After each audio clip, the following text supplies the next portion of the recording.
The French athlete had a crush on me. My heart raced, hammering against my chest as I shook the strands of hair out of my face. I planted my feet, getting into my stance. I stole a glance at the red-headed Frenchman in the lane next to me. "You're not beating me today."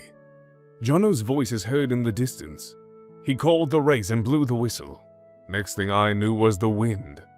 Flashback. The open field envelops me as I step into the bright sunlight. People scattered across the field, talking and stretching, preparing drills, prepping till coach gets here, and be trained for the day. I lace up my sneakers, jog over to join the stretchers. We walk in a group of 4, and the conversation I walk in on doesn't surprise me. "We're talking about this again," I say, amusement clear in my voice. "It's all anyone is talking about, I bet you. The regionals are the most important thing right now." Jono, the dark-skinned American guy next to me, says the French International School of Sports and Humanities, or F.I.S.H. for short, is a private school of sports and arts. Right now, everyone around me is track and field athlete, and most of us were gearing up for the regional qualifiers. The top athletes in the team race for a spot to represent the school at the regionals. The winners then represent the country at a global competition and maybe even get selected to join the Olympic team. Right now, the chatter amongst the team is that it comes down to me and Harvey Grant. But anything can happen. I roll my eyes. It's still anyone's game. We wouldn't be on this team if we weren't. I know that's not true, and that there are really only 2 people that could get the spot for regionals. But they won't hear it from me. So regular positivity it is. Nico nudges me. "You're just being modest. I'm sure that Harvey won't do the same." I'm on one knee now, and I'm pulling my leg from my heel. Internally, I gag. I scan the room, and there he is, straight, staring right at me, doing his own stretches. He catches my eye, and I see his lip go up in a smirk. Fucking ass. I roll my eyes. Well, luckily, I'm not Harvey Grant. I still understand modesty, I say slyly. From the corner of my eye, I see Harvey get up and walk towards me. Just great. There goes my morning. His feet gave him away. I know he purposely drags them along the rough tracks just to piss me off. He looked down at me. "Hey, Livingston. There are other people here, Harvey. How about some courtesy?" I say without glancing up. He scoffs, and I imagine he gestured toward the others because they chorus a hey to him. "I couldn't help but notice your stance, so I thought I'd come give you some pointers." I swear, he makes my blood boil. I finally look up at him. I'm literally just doing stretches, and it's been barely 5 minutes, dude. He rumbles up a deep chuckle. "Keep telling yourself that. I'm only trying to help." That stupid French accent of his.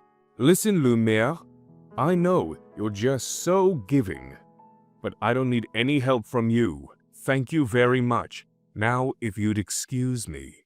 He crossed his arms. "Oh, don't need any help. If you took it, maybe you'd be more decent at running," he says, taunting my accent. I finally get up from the floor and level with him. We're the same height, but he has some muscle on me.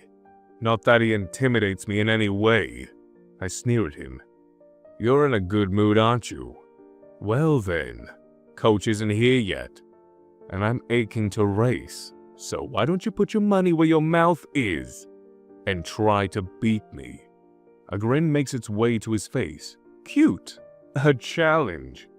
"Well, Livingston, you're on. 100 meters, front line, 5 minutes. Deal," I say with a smile on my face. Testosterone makes you do some really stupid shit. End of flashback. The race. Warm-up isn't much. It took a lot to convince Jono to hold the whistle and referee the game though. Regardless, we were now at the starting line. Harvey knelt to retie his shoelaces. "Don't worry, I'll go easy on you." I smirked at him. "I'd be offended if you did. You're going to eat my dust anyhow. Might as well make it a bit of a challenge for me," he grumbled. Jono stood behind us, the whistle dangling around his neck. a stopwatch in hand. 100 meters ahead, any person stood with a stopwatch of their own. Alright guys, nice and clean 100 meters. On your marks. We both knelt at the block holder, our fingertips gripping the track. My eyes were ahead of me. This was just another race, just another sprint, and I was going to win it, like all the other ones. I already held the record for 3 other states before I got here, so the handsome Frenchman boy got nothing on me. I forgot about everything else. Jono's voice was the only thing that was acceptable. The cheers were drowned out, even Harvey's presence. Just me and the finish line. Focus on your race, Felix. Get set! Our torsos raised, knees off the floor. Feet pressed to the back of the block holder. Go! And we were off. Sprints were my favorite. The burst of energy and how you abandoned all thought. The air whizzing past you like a car zooming on the freeway. The feel was exhilarating. The burst of adrenaline while your arms stretched forward and backward. Mind willing you to move on. The thing with sprints was, before you know it, it was over. Then the sound came back. The cheers, the whistle, and the reality. Did you win? Did you lose? I was bent over and held my knees and looked ahead of me. Harvey was on the floor passed out. He had beaten me by half a second. The loss sucked. Every loss sucked. And knowing him, I wasn't going to hear the last of it. But I really didn't care. I walked over to him and offered a hand. He accepted and I pulled him up, then shook him. Congratulations, you got lucky. He smirked. I'm never lucky. But, good race. I walked back to my duffel bag and pulled out my bottle. Nico came to sit next to me, other people crowding me. You did great. Thanks, but at least I know I still have work to do before the regionals. Just as I said that, Coach Dre came in with his whistle in tow. All right, everyone, huddle up. I stood in the crowd, but noticed Harvey staring at me again. I brushed it off and put my mind back on Coach's words. 2 weeks later, the regionals are 2 months away now. Race is supposed to be history, but not Harvey Grant. His urban locks taunt me at every opportunity. While he was annoying the hell out of me, I can't deny that Harvey is an impressive athlete, extremely disciplined and focused, and honestly, other than the playful banter, like the battle of the accents, and the occasional competition, we're not enemies, we're just rivals, and I enjoy our relationship that way. The locker room is brightly lit. I came in from the showers in a towel. The room is half full, and there's chatter going on. I have the unlucky draw of being the locker partner with Harvey, so our paths always seem to cross. Livingston, speak of the devil and he shall appear. He opened his locker and took out the plain white t-shirt.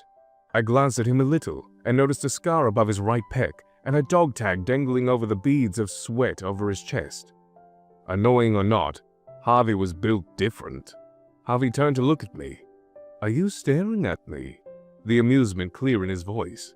I scoffed to cover up my embarrassment. You wish. He leaned over the locker gate. Hey, I don't mind, you know. Maybe I could inspire you enough so you could get better at running. I threw on a hoodie and huffed. You need to get over yourself, Harvey. You beat me once. It's not happening again. Oh, I don't know about that. The race for the regionals is in 2 months. I'm winning that spot. And that means beating you, he said as I pulled up my sweatpants. I took a hairband and wrapped it around my hair in a bun, then turned to face him, a smirk on my face. We'll see who's beating who next time, Harvey. He leaned in closer to me now, his voice in an audible whisper. I know I make you nervous. He made a point of dropping his towel dramatically on the floor. It was a guy's locker room, so it wasn't much of a big deal. My senses betrayed me by glancing downward. Harvey smiled at that, but I managed to maintain my composure. Shit, he's endowed. He took a pair of jeans and then pulled them on, the smile still playing on his face. It's okay, Livingston. I won't tell. I grabbed my duffel bag from the locker and slammed it shut, walking out from the room as fast as I could. Stupid little French guy. Thinks he has me all figured out, huh? I tried to calm myself down. Deep breaths in and out. Then my mind went to that scar again. There's always been rumors about Harvey. No one really knows anything about him, other than that he's a scholarship student.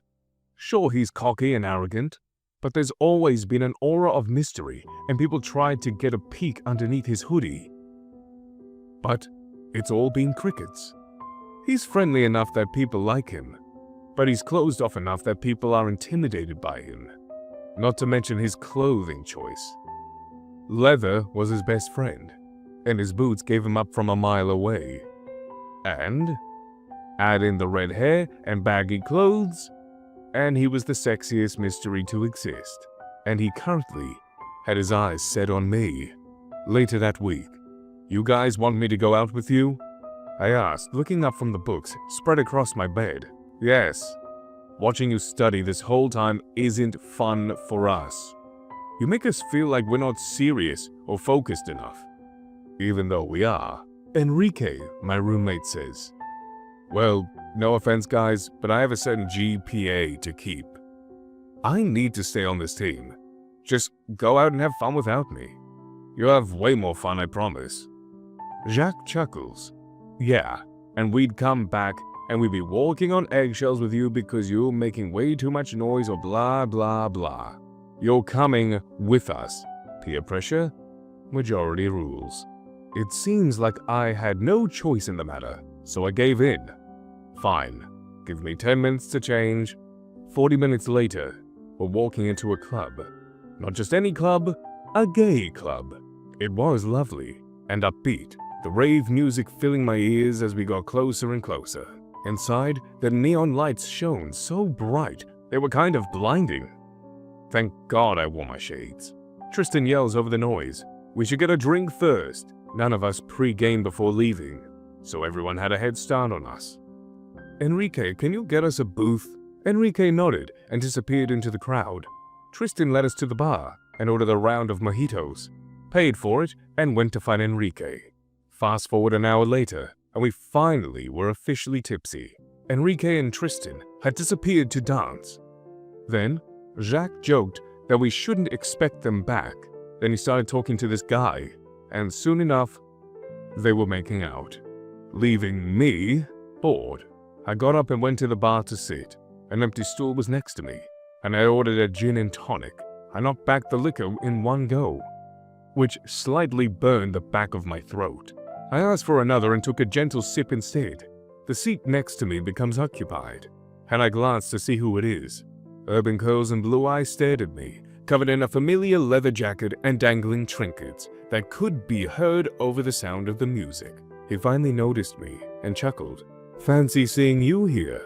Figured you'd be holed up in a library somewhere. Some friends invited me out. Dare I ask why you're here?" I said, swirling my glass in my hand. "Needed a break, so I came out to dance." His words were a little slurred, which means he'd been drinking, which explains why he's not being repulsive. "Mind if I join you?" I shook my head and gestured to the bartender to get him the same thing I was having. He took a swig of it, then turned fully to face me. "So, going out to a gay club is the first stop. Who are these friends of yours?" "My roommates. They say my studying upsets them. Trust me, I'm here against my will." "Too bad. I'm enjoying the view." He gave me once over, and a weird feeling washed over me. My mind raced to my hair, which was in its regular bun, and to my clothes, dark washed jeans and a large jersey. "You look nicer when you're not in sweats all the time. But I admit, there's a certain view I enjoy when you're in them." My cheeks darkened, but the light were too bright, so he didn't notice them. Was Harvey really flirting with me? My mind randomly went back to the locker room, where I had gotten a glance at him, and my cheeks burned hotter. "Did you come alone?" He shook his head. "Does it matter?" I bit the side of my lip. "No, it doesn't. Wanna dance?" "I thought you'd never ask." He downed the rest of his drink and took my hand, leading me to the dance floor. Dancing was something I hid, but Harvey did it so well. I forwent the feeling of embarrassment and threw myself into it. He laced our hands together and turned me around, so I stood, my back facing his front. The lace hands warped around me, and we moved in sync to the beat of the music. He kisses the nape of my neck, and I throw my head back in ecstasy. Both his hands are on the sides of my hip, and he spins me around so we're facing each other. He settles his hand on my waist and fists my shirt, pulling me closer.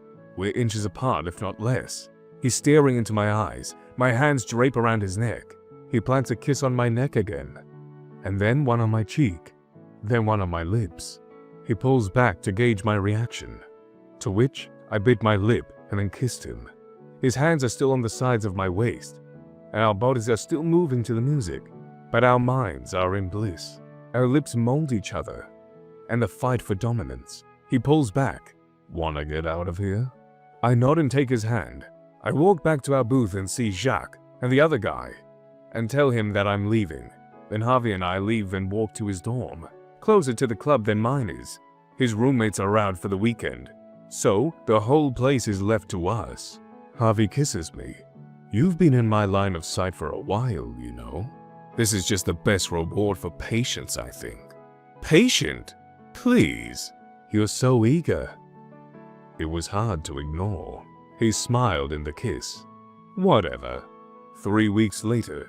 The regionals are roughly a month away now. Harvey and I have been hooking up for a while too. People say relationships slow your feet, but I think I haven't run faster ever since we started seeing each other. Don't get me wrong, we're not official or anything. We talk about that after regionals, but there's definitely a spark between us. We still banter, of course. What great rivalry doesn't have them bantering? We even play pranks on each other. It adds to the fun of everything. I open my locker after practice and find my duffel bag missing. A note that says, "Meet me at the nursery, on the roof, if you want this back." I open the door to the nursery. Breaking and entering now? That's low. "Oh yeah? And stealing my shoes is definitely excused?" he says accusingly. I shrugged. "I needed to borrow them for a bit. It's not like you have to race to run anytime soon." "Do I at least get it back?" he asks. I shrug. "Depends." He hummed knowingly, and then he closed the gap between us and kissed me, cupping my face in his hands. In the comfort of each other's arms, however, there was a calmer mood between us. We talk to each other and get to know and understand each other better. "Hey, can I tell you something?" Harvey looks up at me from my chest and nods. "There's a scar on your chest. What is it?" I see his eyes fall and watch him take a deep breath. He plays with the end of his shirt. "I'm an orphan. I was in the system before I knew how to speak. Got put into a foster family when I was 5. And it was hell. The foster dad took so many kids in just to get money from the government. And he starved us. He was drunk. And he beat us and his wife. She was kind, but she couldn't do much either, until she finally got the courage to go talk to social services. They took us away from there and put us in other houses. But the damage had been done. I'd been there for 10 years already, bruised so many times." He paused to take a breath. The scar was from when he stabbed me. He broke a bottle, and he was about to throw it at one of my foster siblings. But I stood in front of him, and it lodged up my chest. Never really healed well. But it's kind of motivation for me. So when they finally took us from that house, my new foster family was nicer. I went through different high schools, joined the track team, and I was really good at running. From him, from problems. He chuckled at the statement. So I kept training, and I didn't stop. Then my coach there referred me to this scholarship, and I worked hard, kept my grades up, and I got into this school. I didn't have anything that's mine in this world, so I want to make something of myself here. I took hold of his hand and kissed it. We sat there silently, while I caressed his head. "I'm really sorry you had to go through that. But you're safe now," I say to him, and he burrows deeper into me. "I just don't want to feel helpless anymore," he says, sniffling. "I know, Harvey, and you're not helpless. You're wonderful." A month later, getting to know Harvey helped me see him in a different light. Vulnerability isn't easy for anyone, especially for someone as reserved as Harvey. I cared for him very much, and every day that spark between us grew brighter and turned into a full-blown fire that wouldn't be easily put out. Over the past month, we'd share our fears, our likes and dislikes, and become very close. I wouldn't be insane to call him my best friend. We both knew what existed between us was more than just friendship. I like Harvey a lot. I really see the possibility of us being a thing. A strong thing at that. But I just had to wait for the race to pass. We both agreed to whomever won, we wouldn't let it ruin our relationship. We still pranked each other even though we remained healthy rivals and friends to the untrained eye. But we were more than friends. It just lacked the label at the moment.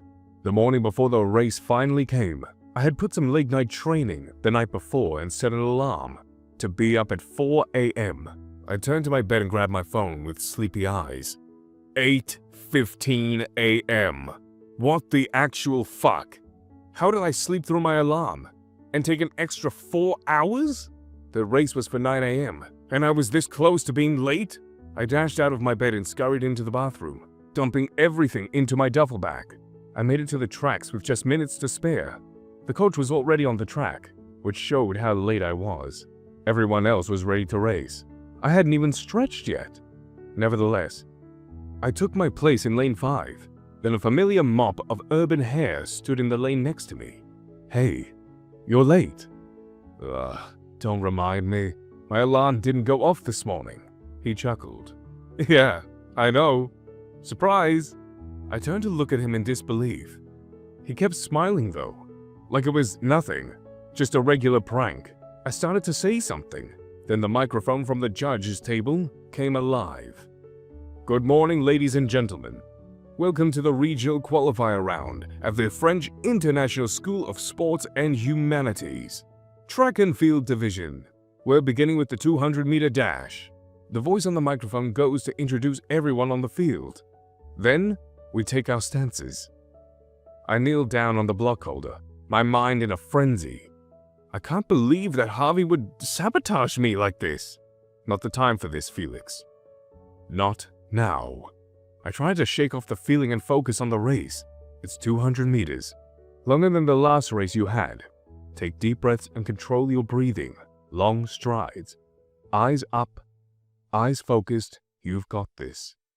On your marks, we kneel. Get set. Torsos raised.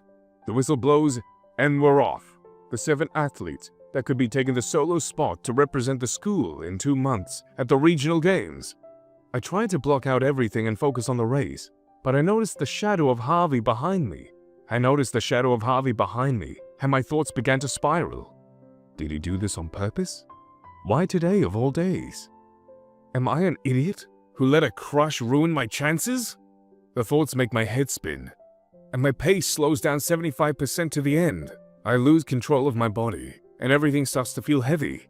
I cross the finish line in 4th place, and I fall to the track. The microphone announces the winner, but I can't hear anything. My breath is out of control, and my head spins. I try to take a deep breath as I stare up at the sky. A hand appears in front of me, and I take it. Harvey smiles at me apologetically. "Hey, I'm sorry you lost." I snatch my hand back. "Are you?" "Excuse me?" He looks confused. "Are you sorry I lost? You sabotaged me, Harvey." He blinked. "Felix, it was a prank. I didn't mean for you to lose. We just prank each other, right? Nothing serious. I thought you'd find it funny." I chuckled bitterly. "Well, I hope you're happy, Harvey. Your prank worked. I lost the race. I came in 4th. But you won, though. So all's great." I started to walk away from him, and he runs after me. We were way off from the event circle, where he catches up to me. "Wait, Felix, what the hell? Are you really mad at me right now?" I whipped around to face him, bewildered. "Of all the pranks you could play on me, Harvey, not today. I didn't think of pranking you, because I would never mess with your head before a race. But you messed with my orientation? I came up late. I came in a mess. But you don't think that this is worth me being mad at you? Okay, I'm sorry. I really didn't think this through. I didn't think it would throw you off this bad. I didn't think it would throw you off at all. But I'm really sorry, Felix. I did not mean to do this at all." I pursed my lips. "Well, you did. You sabotaged my chances at the race that you know I've been working so hard for months. He reached out to me. Felix, No. I shook my head. You stay away from me. I started to walk away, but stopped to turn back. Enjoy that win, Harvey. You really worked hard for it. I say, sarcasm laced in my tone. 2 months later. It's been a depressing few months. Losing the qualifiers mean I don't really have anything to do this season. I keep up with my training regime, but that's it to stay in shape. At least I have more time for school. With regards to Harvey, no, I haven't spoken to him since. Thankfully, he kept his distance like I asked him to, while I tried to tend to my wounds. He trains a lot more often with Coach, gearing up for his regional games. Time passing, however, made me think a lot about why I was mad in the first place. Did he do a stupid thing? Yes. But did I overreact? Maybe a little. But going up to him would make him lose focus. So I just wait till after the regionals. He's the school's rep. Might as well cheer him on anyways. Not to say he hasn't tried to reach out. He's called and texted a few times, even sent chocolates one time. But I can say the guy knows how to work an apology. So maybe I've forgiven him internally. Athletes aren't the smartest bunch in the room. All the hormones busy doing other stuff than reading the room. So holding it against him wasn't fair. I guess we just need to talk. I walk up the bleachers on the morning of the race. It's a home event. So all the other schools show up on our field as we host. I take a seat in the middle, then check my phone. 9:35 a.m. The race is at 10 a.m. 100-meter sprint and hurdles went first. But I hadn't seen Harvey, which was weird. He's always on time. Minutes later, I noticed him come out of the locker room and hobble over to the coach. He's injured. I noticed frown lines on the coach's face. Then they both look up and motion at me. I run down the bleachers, and they pull me aside. We're gonna need you to run in place of Harvey. My eyes widen in shock. Excuse me? He's pulled a muscle running late last night. I told him not to. Now we're a rep out. You're our next bet. But, Coach, I came in 4th place, I explained. We all know if you didn't come in late, you would have come in at least 2nd. Plus, our 2nd and 3rd place conveniently are unavailable. You're our only choice. Coach Dre walks off, unwilling to argue with me. So, I'm left with Harvey. Why would you get injured, I asked him. Just had a lot on my mind. He says that with a knowing look. No matter right now, I need you to do this. I look around me. Harvey, I lost my 2 races. I'm not stretched. I haven't done any major training since I lost. This is a lot. He shook his head and held my wrist. I started shaking. No, it's not. You've got this. Felix, you're the only one I know that is better than me. Just breathe. It's you and the finish line. Forget everything and everyone. Focus on your race. I believe in you. I take an open-mouthed breath to steady my breathing and get in the zone. Then Harvey pulls me in and kisses me, surprisingly calming me down. Don't think too much. You've got this. I nodded and disappeared into the locker room to change.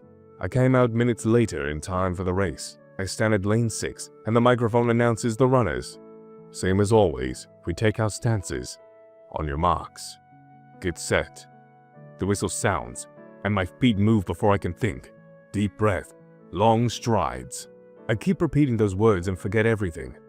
The losses, the problems. I focus on my race and keep my mind on my feet movement.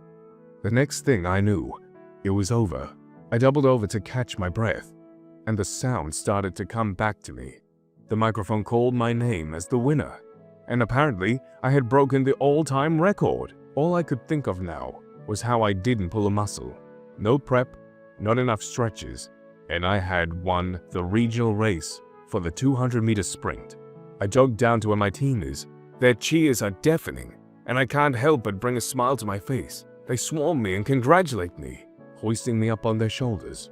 And it doesn't dawn on me until they put me down. And I'm alone with Harvey. He beams at me. You won! A grin gets plastered on my face, and I'm pulling him into a hug. I can't believe it. I can. You're amazing, he says in my ear. I couldn't have done this without you, Harvey. I pull back and hold his hand. Go out with me. For real. His eyes narrow. Are you serious? I know. I am.